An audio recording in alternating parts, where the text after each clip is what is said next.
ಈ white collar terror ತನಿಖೆಯನ್ನ ಮಾಡ್ತಾ ಇದ್ರು ಪೊಲೀಸರು. ಫರೀದಾಬಾದ್ನಲ್ಲಿ ಅಮೋನಿಯಂ ನೈಟ್ರೇಟ್ ಅನ್ನ ವಶಕ್ಕೆ ಪಡೆಯಲಾಯಿತು.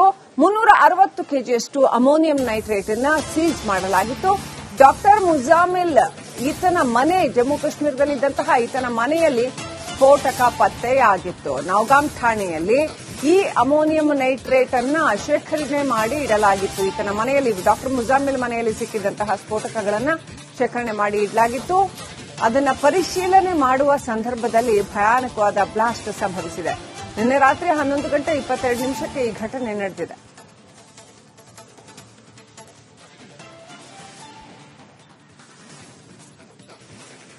ಅಮೋನಿಯಂ ನೈಟ್ರೇಟ್ಗೆ ಬೆಂಕಿ ತಾಗಿಸದ ಹೊರತು ತಾನಾಗೆ ಹೊತ್ಕೊಳ್ಳೋದಿಲ್ಲ ಅದು. ಸೊ ತಾನಾಗೆ ಹೊತ್ಕೊಳ್ಳೋ ಹಾಗೆ ಏನು ಮಾಡಿದ್ರು ಅಥವಾ ಅದಕ್ಕೆ ಯಾವುದಾದ್ರೂ ಮೂಲದಿಂದ ಹೀಟ್ ತಾಗಿತಾ ಅನ್ನುವಂತ ಪ್ರಶ್ನೆ, ಹೇಗೆ ಅದು ಸ್ಫೋಟಗೊಳ್ತು ಅನ್ನುವಂತ ಪ್ರಶ್ನೆ ಹಾಗೆ ಉಳಿದಿದೆ. ನಮ್ಮ ಸಹೋದ್ಯೋಗಿ ರಂಜಿತ್ ಶಿರಿಯಾರ್ ಹೇಳ್ತಾ ಇದ್ರು, ಮಾಹಿತಿಯನ್ನ ಕೊಡ್ತಾ ಇದ್ರು. ಅಲ್ಲಿ ಟೆಂಪರೇಚರ್ ವೇರಿಯೇಷನ್ ನಿಂದಾಗಿ ಅದೇನೋ ಹೆಚ್ಚು ಕಡಿಮೆ ಆಗಿ ಅದು ಸ್ಫೋಟ ಆಗಿರೋ ಸಾಧ್ಯತೆ ಇದೆ ಅನ್ನುವಂತ ಮಾಹಿತಿಯನ್ನ ಕೂಡ ಕೊಡ್ತಾ ಇದ್ರು. ಅದೇನೇ ಇದ್ರೂ ಕೂಡ ಒಂದು ಹೊರಗಡೆಯಿಂದ ಬೆಂಕಿ ತಗುಲಿಸುವ ಒಂದು ಏಜೆಂಟ್ ಇಲ್ಲದೆ, ಅಂದ್ರೆ ಇಗ್ನೈಟರ್ ಏನಿರುತ್ತೆ ಅದು ಇಗ್ನೈಟರ್ ಅದು ಮಷಿನ್ ತರ ಇರುತ್ತೆ, ಒಂದು ಚಿಕ್ಕ ಹ್ಯಾಂಡ್ ಮಷಿನ್. ಸೊ ಇಗ್ನೈಟರ್ ಇಲ್ಲದೆ ಅಮೋನಿಯಂ ನೈಟ್ರೇಟ್ ಸ್ಫೋಟ ಹೇಗಾಗತ್ತೆ ಅನ್ನುವಂತ ಪ್ರಶ್ನೆ ಮೂಡುತ್ತೆ. ಸೊ ಏನು ಇಗ್ನೈಟ್ ಮಾಡ್ತು ಹಾಗಾದ್ರೆ, ಅಷ್ಟು ದೊಡ್ಡ ಸ್ಫೋಟ ಆಗ್ಬೇಕಾದ್ರೆ ಇಗ್ನೈಟ್ ಮಾಡಿದ್ ಏನು ಅನ್ನುವಂತ ಪ್ರಶ್ನೆ.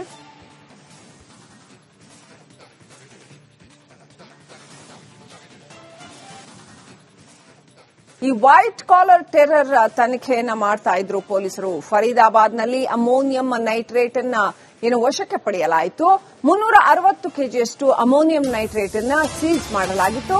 ಡಾಕ್ಟರ್ ಮುಜಾಮಿಲ್ ಈತನ ಮನೆ ಜಮ್ಮು ಕಾಶ್ಮೀರದಲ್ಲಿದ್ದಂತಹ ಈತನ ಮನೆಯಲ್ಲಿ ಸ್ಫೋಟಕ ಪತ್ತೆಯಾಗಿತ್ತು. ನೌಗಾಂ ಠಾಣೆಯಲ್ಲಿ ಈ ಅಮೋನಿಯಂ ನೈಟ್ರೇಟ್ ಅನ್ನ ಶೇಖರಣೆ ಮಾಡಿ ಇಡಲಾಗಿತ್ತು. ಈತನ ಮನೆಯಲ್ಲಿ ಡಾಕ್ಟರ್ ಮುಜಾಮಿಲ್ ಮನೆಯಲ್ಲಿ ಸಿಕ್ಕಿದಂತಹ ಸ್ಫೋಟಕಗಳನ್ನ ಶೇಖರಣೆ ಮಾಡಿ ಇಡಲಾಗಿತ್ತು. ಅದನ್ನ ಪರಿಶೀಲನೆ ಮಾಡುವ ಸಂದರ್ಭದಲ್ಲಿ ಭಯಾನಕವಾದ ಬ್ಲಾಸ್ಟ್ ಸಂಭವಿಸಿದೆ. ನಿನ್ನೆ ರಾತ್ರಿ 11:22 ಈ ಘಟನೆ ನಡೆದಿದೆ.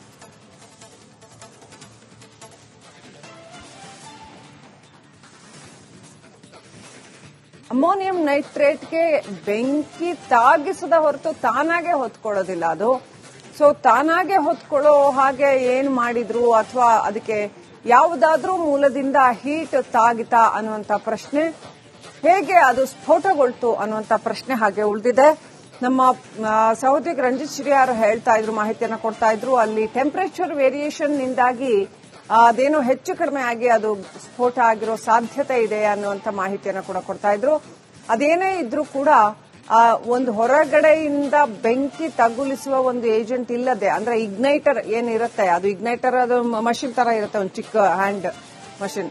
ಸೊ ಇಗ್ನೈಟರ್ ಇಲ್ಲದೆ ಅಮೋನಿಯಂ ನೈಟ್ರೇಟ್ ಸ್ಫೋಟ ಹೇಗಾಗತ್ತೆ ಅನ್ನುವಂತ ಪ್ರಶ್ನೆ ಮೂಡುತ್ತೆ. ಸೊ ಏನು ಇಗ್ನೈಟ್ ಮಾಡ್ತು ಹಾಗಾದ್ರೆ, ಅಷ್ಟು ದೊಡ್ಡ ಸ್ಫೋಟ ಆಗ್ಬೇಕಾದ್ರೆ ಇಗ್ನೈಟ್ ಮಾಡಿದ್ ಏನು ಅನ್ನುವಂತ ಪ್ರಶ್ನೆ.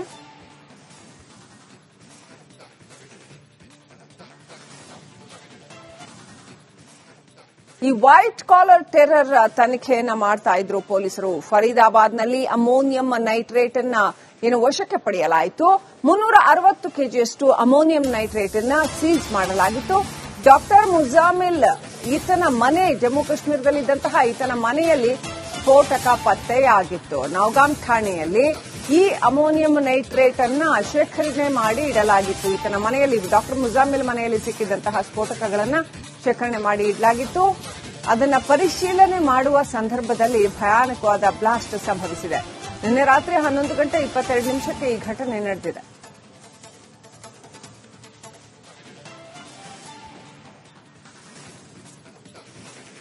ಅಮೋನಿಯಂ ನೈಟ್ರೇಟ್ಗೆ ಬೆಂಕಿ ತಾಗಿಸದ ಹೊರತು ತಾನಾಗೆ ಹೊತ್ಕೊಳ್ಳೋದಿಲ್ಲ ಅದು. ಸೊ ತಾನಾಗೆ ಹೊತ್ಕೊಳ್ಳೋ ಹಾಗೆ ಏನು ಮಾಡಿದ್ರು ಅಥವಾ ಅದಕ್ಕೆ ಯಾವುದಾದ್ರೂ ಮೂಲದಿಂದ ಹೀಟ್ ತಾಗಿತಾ ಅನ್ನುವಂತ ಪ್ರಶ್ನೆ, ಹೇಗೆ ಅದು ಸ್ಫೋಟಗೊಳ್ತು ಅನ್ನುವಂತ ಪ್ರಶ್ನೆ ಹಾಗೆ ಉಳಿದಿದೆ. ನಮ್ಮ ಸಹೋದ್ಯೋಗಿ ರಂಜಿತ್ ಶಿರಿಯಾರ್ ಹೇಳ್ತಾ ಇದ್ರು, ಮಾಹಿತಿಯನ್ನ ಕೊಡ್ತಾ ಇದ್ರು. ಅಲ್ಲಿ ಟೆಂಪರೇಚರ್ ವೇರಿಯೇಷನ್ ನಿಂದಾಗಿ ಅದೇನೋ ಹೆಚ್ಚು ಕಡಿಮೆ ಆಗಿ ಅದು ಸ್ಫೋಟ ಆಗಿರೋ ಸಾಧ್ಯತೆ ಇದೆ ಅನ್ನುವಂತ ಮಾಹಿತಿಯನ್ನ ಕೂಡ ಕೊಡ್ತಾ ಇದ್ರು. ಅದೇನೇ ಇದ್ರೂ ಕೂಡ ಒಂದು ಹೊರಗಡೆಯಿಂದ ಬೆಂಕಿ ತಗುಲಿಸುವ ಒಂದು ಏಜೆಂಟ್ ಇಲ್ಲದೆ, ಅಂದ್ರೆ ಇಗ್ನೈಟರ್ ಏನಿರುತ್ತೆ ಅದು ಇಗ್ನೈಟರ್ ಅದು ಮಷಿನ್ ತರ ಇರುತ್ತೆ, ಒಂದು ಚಿಕ್ಕ ಹ್ಯಾಂಡ್ ಮಷಿನ್. ಸೊ ಇಗ್ನೈಟರ್ ಇಲ್ಲದೆ ಅಮೋನಿಯಂ ನೈಟ್ರೇಟ್ ಸ್ಫೋಟ ಹೇಗಾಗತ್ತೆ ಅನ್ನುವಂತ ಪ್ರಶ್ನೆ ಮೂಡುತ್ತೆ.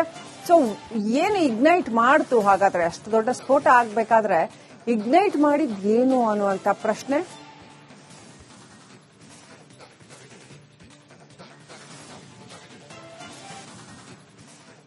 ಈ ವೈಟ್ ಕಾಲರ್ ಟೆರರ್ ತನಿಖೆಯನ್ನ ಮಾಡ್ತಾ ಇದ್ರು ಪೊಲೀಸರು. ಫರೀದಾಬಾದ್ನಲ್ಲಿ ಅಮೋನಿಯಂ ನೈಟ್ರೇಟ್ ಅನ್ನ ವಶಕ್ಕೆ ಪಡೆಯಲಾಯಿತು.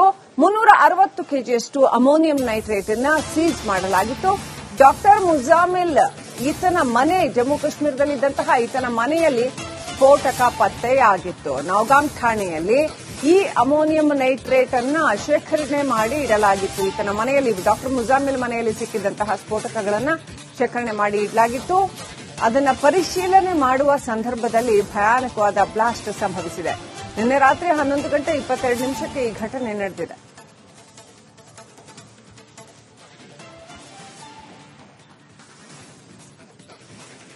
ಅಮೋನಿಯಂ ನೈಟ್ರೇಟ್ಗೆ ಬೆಂಕಿ ತಾಗಿಸದ ಹೊರತು ತಾನಾಗೆ ಹೊತ್ಕೊಳ್ಳೋದಿಲ್ಲ ಅದು. ಸೊ ತಾನಾಗೆ ಹೊತ್ಕೊಳ್ಳೋ ಹಾಗೆ ಏನು ಮಾಡಿದ್ರು ಅಥವಾ ಅದಕ್ಕೆ ಯಾವುದಾದ್ರೂ ಮೂಲದಿಂದ ಹೀಟ್ ತಾಗಿತಾ ಅನ್ನುವಂತ ಪ್ರಶ್ನೆ, ಹೇಗೆ ಅದು ಸ್ಫೋಟಗೊಳ್ತು ಅನ್ನುವಂತ ಪ್ರಶ್ನೆ ಹಾಗೆ ಉಳಿದಿದೆ.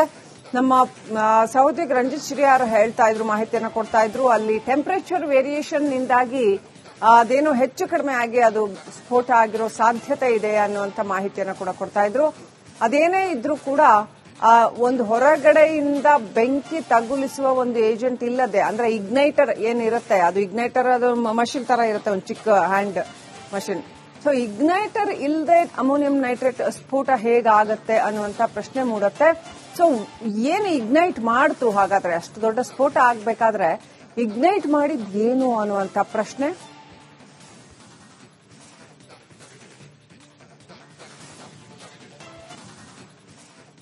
ಈ ವೈಟ್ ಕಾಲರ್ ಟೆರರ್ ತನಿಖೆಯನ್ನ ಮಾಡ್ತಾ ಇದ್ರು ಪೊಲೀಸರು. ಫರೀದಾಬಾದ್ನಲ್ಲಿ ಅಮೋನಿಯಂ ನೈಟ್ರೇಟ್ ಅನ್ನ ವಶಕ್ಕೆ ಪಡೆಯಲಾಯಿತು.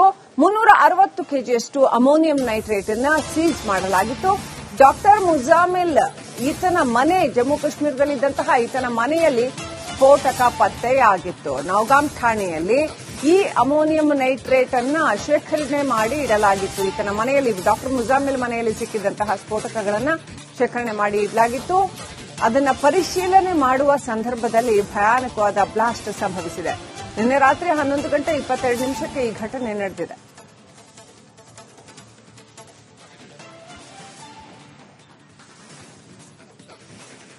ಅಮೋನಿಯಂ ನೈಟ್ರೇಟ್ಗೆ ಬೆಂಕಿ ತಾಗಿಸದ ಹೊರತು ತಾನಾಗೆ ಹೊತ್ಕೊಳ್ಳೋದಿಲ್ಲ ಅದು. ಸೊ ತಾನಾಗೆ ಹೊತ್ಕೊಳ್ಳೋ ಹಾಗೆ ಏನು ಮಾಡಿದ್ರು ಅಥವಾ ಅದಕ್ಕೆ ಯಾವುದಾದ್ರೂ ಮೂಲದಿಂದ ಹೀಟ್ ತಾಗಿತಾ ಅನ್ನುವಂತ ಪ್ರಶ್ನೆ, ಹೇಗೆ ಅದು ಸ್ಫೋಟಗೊಳ್ತು ಅನ್ನುವಂತ ಪ್ರಶ್ನೆ ಹಾಗೆ ಉಳಿದಿದೆ. ನಮ್ಮ ಸಹೋದ್ಯೋಗಿ ರಂಜಿತ್ ಶ್ರೀಯಾರ್ ಹೇಳ್ತಾ ಇದ್ರು, ಮಾಹಿತಿಯನ್ನು ಕೊಡ್ತಾ ಇದ್ರು. ಅಲ್ಲಿ ಟೆಂಪರೇಚರ್ ವೇರಿಯೇಷನ್ ನಿಂದಾಗಿ ಅದೇನೋ ಹೆಚ್ಚು ಕಡಿಮೆ ಆಗಿ ಅದು ಸ್ಫೋಟ ಆಗಿರೋ ಸಾಧ್ಯತೆ ಇದೆ ಅನ್ನುವಂತ ಮಾಹಿತಿಯನ್ನು ಕೂಡ ಕೊಡ್ತಾ ಇದ್ರು.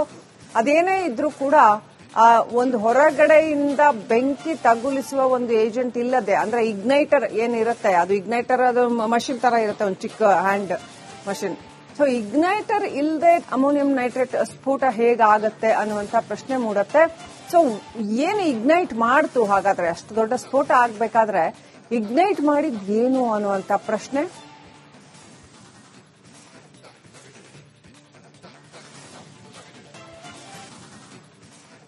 ಈ ವೈಟ್ ಕಾಲರ್ ಟೆರರ್ ತನಿಖೆಯನ್ನ ಮಾಡ್ತಾ ಇದ್ರು ಪೊಲೀಸರು. ಫರೀದಾಬಾದ್ನಲ್ಲಿ ಅಮೋನಿಯಂ ನೈಟ್ರೇಟ್ ಅನ್ನ ವಶಕ್ಕೆ ಪಡೆಯಲಾಯಿತು.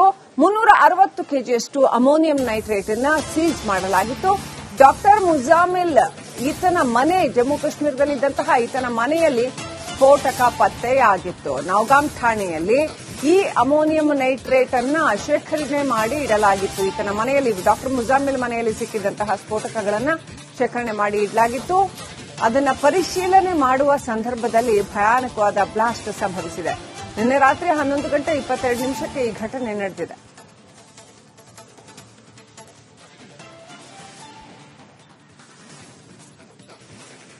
ಅಮೋನಿಯಂ ನೈಟ್ರೇಟ್ಗೆ ಬೆಂಕಿ ತಾಗಿಸದ ಹೊರತು ತಾನಾಗೆ ಹೊತ್ಕೊಳ್ಳೋದಿಲ್ಲ ಅದು. ಸೊ ತಾನಾಗೆ ಹೊತ್ಕೊಳ್ಳೋ ಹಾಗೆ ಏನು ಮಾಡಿದ್ರು ಅಥವಾ ಅದಕ್ಕೆ ಯಾವುದಾದ್ರೂ ಮೂಲದಿಂದ ಹೀಟ್ ತಾಗಿತಾ ಅನ್ನುವಂತ ಪ್ರಶ್ನೆ, ಹೇಗೆ ಅದು ಸ್ಫೋಟಗೊಳ್ತು ಅನ್ನುವಂತ ಪ್ರಶ್ನೆ ಹಾಗೆ ಉಳಿದಿದೆ. ನಮ್ಮ ಸಹೋದ್ಯೋಗಿ ರಂಜಿತ್ ಶ್ರೀಯಾರ್ ಹೇಳ್ತಾ ಇದ್ರು, ಮಾಹಿತಿಯನ್ನ ಕೊಡ್ತಾ ಇದ್ರು, ಅಲ್ಲಿ ಟೆಂಪರೇಚರ್ ವೇರಿಯೇಷನ್ ನಿಂದಾಗಿ ಅದೇನೋ ಹೆಚ್ಚು ಕಡಿಮೆ ಆಗಿ ಅದು ಸ್ಫೋಟ ಆಗಿರೋ ಸಾಧ್ಯತೆ ಇದೆ ಅನ್ನುವಂತ ಮಾಹಿತಿಯನ್ನ ಕೂಡ ಕೊಡ್ತಾ ಇದ್ರು. ಅದೇನೇ ಇದ್ರೂ ಕೂಡ ಒಂದು ಹೊರಗಡೆಯಿಂದ ಬೆಂಕಿ ತಗುಲಿಸುವ ಒಂದು ಏಜೆಂಟ್ ಇಲ್ಲದೆ, ಅಂದ್ರೆ ಇಗ್ನೈಟರ್ ಏನಿರುತ್ತೆ ಅದು ಇಗ್ನೈಟರ್ ಅದು ಮಷಿನ್ ತರ ಇರುತ್ತೆ, ಒಂದು ಚಿಕ್ಕ ಹ್ಯಾಂಡ್ ಮಷಿನ್. ಸೊ ಇಗ್ನೈಟರ್ ಇಲ್ಲದೆ ಅಮೋನಿಯಂ ನೈಟ್ರೇಟ್ ಸ್ಫೋಟ ಹೇಗಾಗತ್ತೆ ಅನ್ನುವಂತ ಪ್ರಶ್ನೆ ಮೂಡುತ್ತೆ. ಸೊ ಏನು ಇಗ್ನೈಟ್ ಮಾಡ್ತು ಹಾಗಾದ್ರೆ, ಅಷ್ಟು ದೊಡ್ಡ ಸ್ಫೋಟ ಆಗ್ಬೇಕಾದ್ರೆ ಇಗ್ನೈಟ್ ಮಾಡಿದ್ ಏನು ಅನ್ನುವಂತ ಪ್ರಶ್ನೆ